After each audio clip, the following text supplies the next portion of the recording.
So share ko lang sa inyo guys yung ginawa ko last year. So ito siya guys, 20TR Train Package Aircon. So tingnan nyo to guys. Ayan.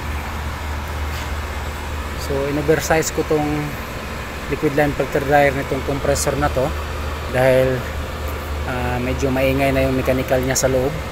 So last year nag-clog yung liquid line filter dryer niya. Siyempre pag medyo maingay na yung mechanical niya guys, magkaroon talaga yan ng mga maliit na substance na debris na masama dun sa preon natin. So kaya nag-clog siya last year dahil nga dun. So yung original na filter dryer niya EK165. So ito siya, yan yung original na size niya. So in-oversize ko siya ng DCL 305 para malaki yung filter, so matagal siya mag-clog.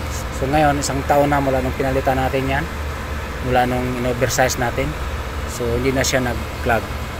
Medyo malapit na rin to eh. So yan, para meron din kayong konting idea para hindi mabilis mag-clog yung liquid line filter dryer pag medyo maingay na yung compressor.